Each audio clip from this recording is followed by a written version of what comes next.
Hey there, folks. This is a special episode of Third Eyesight that is themed to Pride Month. Now, I want to first say I am sorry for not publishing an episode last week. I came back from a trip, and I always underestimate the amount of energy it takes to do a podcast episode. I had not a lot of time and not a lot of energy, so I will try to do better. But yeah, I had a really fun time in not Las Vegas, Los Angeles. Oh, I'm forgetting where I was. Los Angeles for West Hollywood Pride, and West Hollywood Pride can only happen in Los Angeles because West Hollywood is in LA and nowhere else. So I had a really great time, and it was a really great way to kickstart my Pride Month.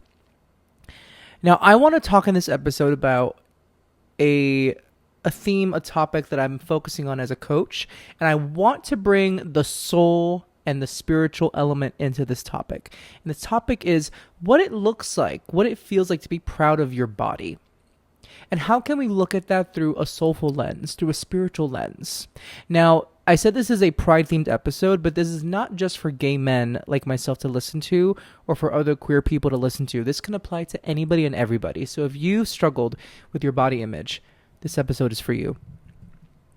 As I try to adjust my microphone and fix it. This microphone is being a little finicky today. So, I'm going to go through 3 different aspects of being body proud or being comfortable in your body, with your body image, that I find to be very, very important. First things first. One of the most important steps in being more comfortable in your body, being more proud of your body, is to separate what you've been taught about your body versus what actually fulfills you about your body or how you look at your body. Separating what family has taught you about your body from what is actually true, or what society or the beauty industry. These things that have tried to convince us, sometimes with not bad intention, sometimes with just not knowing better. Trying to teach us ways to look at our body that they think, family, society, thinks is productive for us or beneficial to us, when actually may be harmful. But the thing is, let's say your parents told you these things about your body and what the body should look like, for example, how it should function, based on their own assumptions, their own beliefs. And maybe they were sucked into a vortex of body dysmorphia themselves. And it's coming from that place in their psyche. Maybe you grew up in a community where appearance was extremely, extremely important. And that was the only thing that was really measured as part of someone's worth, or everything about someone's worth. Maybe you saw a lot of advertisements where you lived, pushed by the beauty industry or by a company that really prioritized a certain type of model in its photographs, a certain race of model, a certain height, skin tone, size. Maybe you went to a church that said certain messages about the human body that made it feel like you shouldn't be sexual with your body, that you shouldn't dress a certain way or you will be looked at as a sinner or as a sexual being. And what's especially shameful about these kinds of conversations in religious circles, at least I'm going to speak from my own point of view, is how early children get sucked into these conversations about how they should dress, because if they dress a certain way, it's inappropriate, but they're children. Now, I understand that some people have certain comfort levels around what children should wear. I totally get it. I agree to a certain point. And at the same time, there's a way to talk about it where we don't make children feel bad for their bodies, right? And this can happen in religious circles. It often does. I remember a girl's skirt couldn't be a certain length in Catholic school. And there's a lot of good reason behind that rule. And there's also a conversation to have around, like, what does it mean to a girl to hear that their body is going to attract attention in a certain way? I think we could have two conversations like this at once. Make sure there are rules to protect people from unwanted attention, and also talk about, well, why does your body in this culture, why does it attract that attention? So number one, separate what you've been taught about your body by different facets of life around you, from what is actually going to fulfill you about your body image and your relationship with your body. So important. And another way of putting this is releasing the limiting beliefs you have that were taught to you that don't really serve you about your body. The next step, or another aspect for me of being proud of the body, of having a healthy body image, and it may surprise you, is that it's so unrealistic to think that you will 100% accept your body as it is. It's unrealistic. I think it's achievable. I think it's possible. I think it's possible, but often unrealistic. Now, how can something be achievable but unrealistic? Because it sounds contradictory, right? I think it's possible to be somebody who loves their body completely. But I imagine, and this is going to put my brain into a twist, that even the person who loves their body completely has certain days when they want to, I don't know, trim their fingernails, right? And trimming your fingernails is part of wanting to beautify your body, to edit something about your body so it looks presentable to yourself, at least to yourself, and perhaps to other people too. So there's always something we want to change or beautify or dress up about our body, right? So is it possible to 100% accept your body? It's possible, but often unrealistic. There's always something, even small, that we do, most people I know do, to modify their body so that it looks presentable and they feel happy with their body. Okay? And the best example of this that I can think of, and it's when it comes to plastic surgery and other cosmetic procedures, I used to be quite judgmental about those things when I was younger. And as I've gotten older, I just realized, people are going to do with their bodies what they want to. If they do something that makes them feel good, puts a smile on their face, why not? Why not? Live and let live. And what is it to me? Like, let them be happy with whatever they want to do to their body. And an example I want to bring up to help support that argument is braces. How many children get braces as kids, right? And we can just let the teeth do what they do, unless there's a major health problem that comes with the teeth, leaving the teeth as is. But we can just let teeth be. But so many of us put braces on kids. I'm so glad I got braces as a kid. And right now I am using visible braces. Not right now in this podcast, but when I'm not recording, so I don't sound like this when I'm talking. When I'm not recording, I have my invisible braces on. And I'm doing it for myself, number one, for a health reason that came up. And number two, the very positive side effect of that is my teeth will be straighter. Yay. So there's always something, going back to what I was saying, there's always something, almost always something that people want to modify about their body to feel presentable to themselves and perhaps to other people. And so expecting yourself to 100% love your body, it's such a wonderful goal to have. And it's not bad to have that goal. But if you set yourself to such a high expectation like that, you're going to get really disappointed. Because some days we wake up and we have a really bad tummy ache and we feel bloated because we ate something yesterday. And we just don't feel great in our bodies. And that's okay. Or some days we wake up and our hair doesn't do what we want our hair to do. That's normal. There's so many aspects of being just a normal human being that may not always measure up to our expectations of our bodies. God forbid we may get an illness, a condition that affects our body. What are we going to do then? So we need to be really gentle with ourselves and just be with the body, be present with the body as it is, treat it as best as we can without 100%, without expecting ourselves to 100% love it all the time. It's not always going to be easy to be in this body, and that's okay. That is okay. I think what's more important, this is something that I include in my coaching system with clients, is that what's really, really important is taking steps to embrace your authentic self and letting that, your authenticity, your authentic self, dictate how you relate to your body, how you view your body. That is more important of a goal than I need to 100% love my body, in my personal opinion.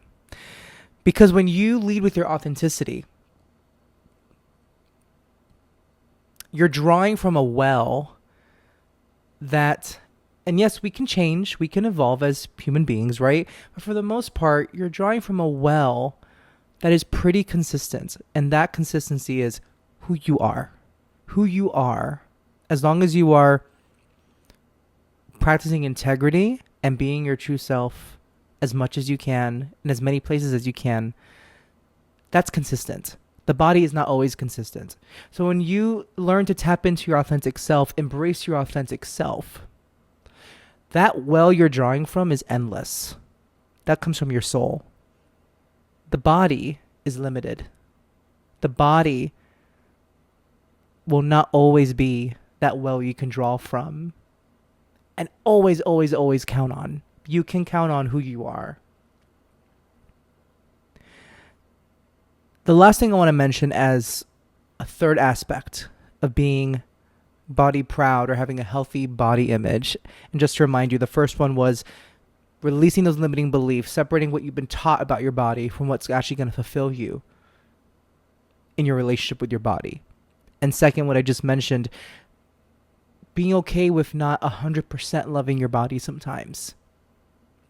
And the third thing I want to mention now is that being body positive is truly about prioritizing what really matters to you, what's really fulfilling to you.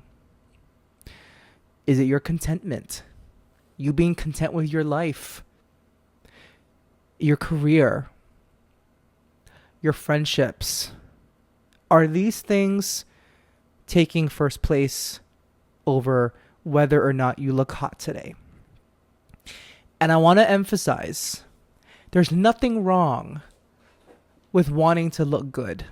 Nothing at all wrong. I did my hair today to look good on the podcast. So if I were to tell you it's bad to want to look good, I would be full of it. Okay? I do my skincare routine. I just wiped my face so I don't look oily on camera. I just brushed my teeth. I'm wearing a shirt I feel cute in, and the lighting is flattering. Nothing wrong. Well, you're the judge. I think the lighting is flattering, y'all. I hope you agree.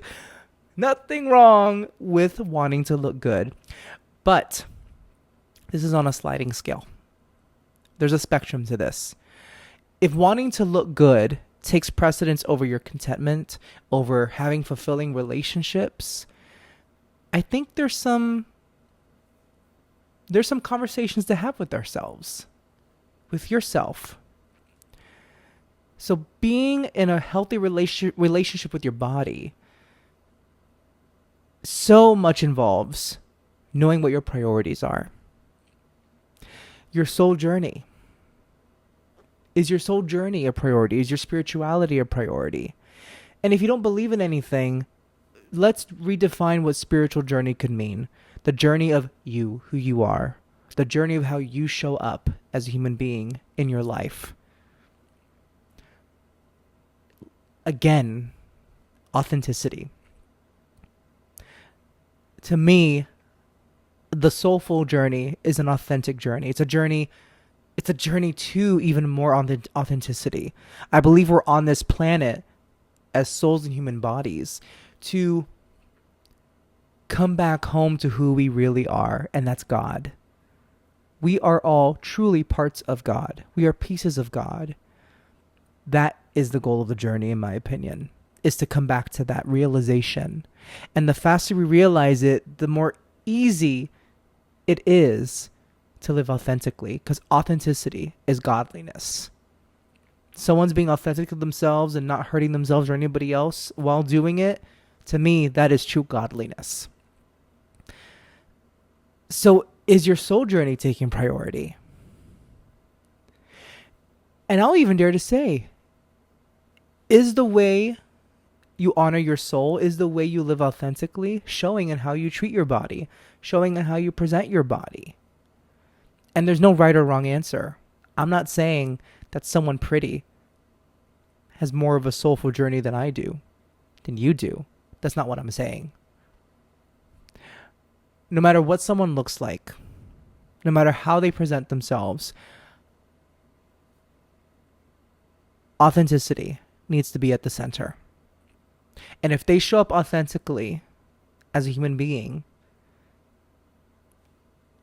it's going to show in how they present themselves on the outside.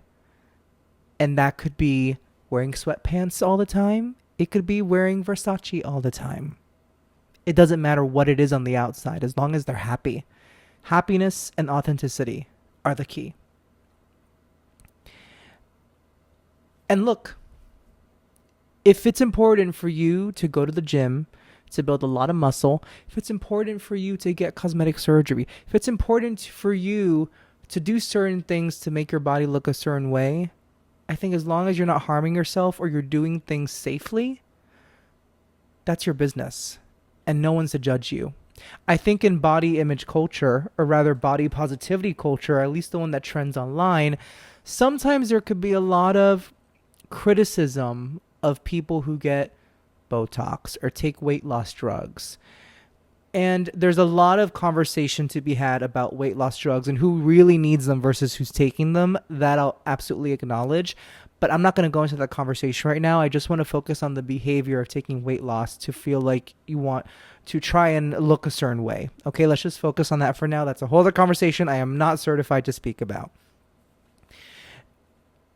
There's a lot of criticism often in the body positivity online conversation towards celebrities who get work done on their face. Now, I may have some judgments about how certain people look who get a lot of surgery done. One of my favorite people on the planet, Joan Rivers, who passed years ago. She had a lot of work done, and she was made fun of for it a lot. And I can understand how, as I used to myself, some people can have a very strong reaction to how she looked towards the end of her life with all the surgery that she had. But then the more I listened to her over the years and the more I really went into a Joan Rivers rabbit hole during the process of a breakup a few years ago.